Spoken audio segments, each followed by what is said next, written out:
महिला कबूतरखान्यामध्ये आतमध्ये गेल्याचे आपल्याला पाहायला मिळत आहे। मोठा पोलीस बंदोबस्त जो आहे तो या ठिकाणी लावण्यात आलेला आहे। मुंबई महानगरपालिकेने मोठी कारवाई जी आहे ती या सर्व कबूतरखान्यांवरती केली होती आणि हा कबूतरखाना जो आहे तो पूर्णपणे बंद केला होता आणि त्यामुळे कबूतरांची संख्या देखील इथली कमी झाली होती आणि त्यामुळे जैन समाज दर दिवशी या ठिकाणी सकाळचा दरवेळेस आक्रमक होऊन कबूतरांना खायला घालताना पाहायला मिळत होता, परंतु त्यांच्यावरती मुंबई पोलिसांच्या वतीने आणि मुंबई महानगरपालिकेच्या वतीने खरं तर कारवाई त्यांच्यावरती होत होती। परंतु आता आपण पाहतोय की कुछ नहीं बोलने का है, तुम्हें चाहिए हमें का ये चाहिए नहीं आएगा, किसी की मनमानी नहीं चलेगी। इतने दिन तक हम लोगों ने चला दिया है, कितने कबूतर मरे हैं कौन जवाब देगा? अभी खोलोगे 50,000 कबूतर मर गए, कौन जवाब देगा? एक आदमी मरता है तो जेल में डाल दो। कोरोना में इतना पब्लिक मरा तभी तुम्हें पता नहीं चला और आज कबूतरों के लिए तुम ऐसा करो। हम तो दान करते हैं ना।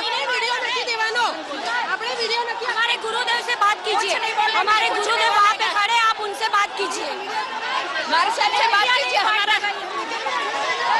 पाहतोय की मोठ्या प्रमाणात नागरिक जे आहेत ते या कबूतरखान्याच्या बाजूला जमलेले आहेत। या ठिकाणी आपण या बाजूला बघू शकतो की हे जैन मंदिर आहे। या जैन मंदिरामध्ये 9:30 ते 10 वाजेपर्यंत जैन समाजाचे सर्व नागरिक जे आहेत ते शांततेत प्रार्थना करण्यासाठी पोहोचलेले आपल्याला पाहायला मिळतात। हे नागरिक पोहोचले देखील होते आणि आज जे आंदोलन होणार होतं ते आंदोलन स्थगित आहे असं त्यांनी घोषणा जी आहे ती घोषणा केली होती, परंतु गनिमीकावा करत हे सर्व नागरिक जे आहेत ते नागरिक ह्या कबूतरखान्याच्या या ठिकाणी पोहोचले आणि ताडपत्री काढण्याचा प्रयत्न केलेला आहे आणि कबूतरांना खायला देखील चणे जे आहेत ते खायला घालताना पाहायला मिळत आहेत।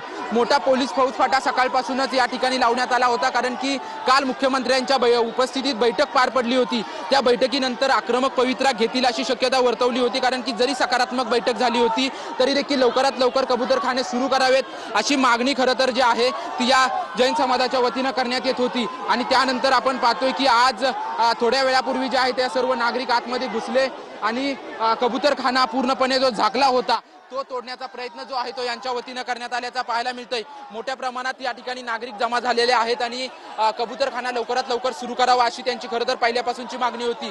या अगोदर मुंबई महानगरपालिकेने टप्प्याटप्प्यानं कारवाई जी आहे ती या कबूतरखान्यांवरती केलेली आपल्याला पाहायला मिळत होती। सुरुवातीला जे नागरिक कबूतरखान्यांना खायला टाकतायत त्यांच्यावरती खरं तर दंडात्मक कारवाई सुरू केली आणि त्यानंतर कायदेशीर कारवाई म्हणजेच FIR दाखल करून जे आहे त्यांच्यावरती कारवाई केली आणि नंतर शनिवारी जो आहे तो हा कबूतरखाना पूर्णपणे बंद करण्यासाठी ताडपत्री लावण्यात आली होती आणि ही ताडपत्री लावण्यात आल्यानंतर मुख्यमंत्र्यांच्या उपस्थितीत खरं तर बैठक पार पडली आणि लवकरात लवकर कबूतरखाने सुरू करावेत असं या सर्वांचं म्हणणं होतं, परंतु कबूतरखाने मुंबई महानगरपालिकेकडून आणि सरकारकडून सुरू करण्यात आले नाही, त्यामुळे लवकरात लवकर चांगला निर्णय होईल असं देखील आणि मुख्यमंत्री आणि मंत्री मंगलप्रभात लोढा यांनी सांगितलं होतं, परंतु काल निर्णय झाला नाही। अजून देखील या ठिकाणी कबूतरखाना सुरू करण्यात येत नव्हता, त्यामुळे दादरमधील जैन समाज जो आंदोलन जे आहे ते जैन समुदायाकडून केलं जात आहे। शिवाय या सगळ्या कबूतरांना ज्या ठिकाणी हे कबूतर बसत होते, जिथे ताडपत्री मुंबई महानगरपालिकेच्या वतीनं लावण्यात आलेली होती, ती ताडपत्री सुद्धा तोडून काढण्यात आलेली आहे।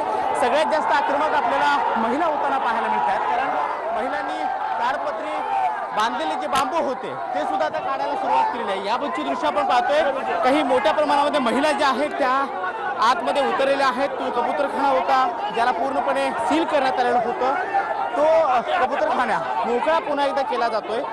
जैन समुदायाच्या सगळ्या महिला आहेत ज्या हे ताडपत्री आणि बांबू सुद्धा काढताना पाहायला मिळतात। या सगळ्या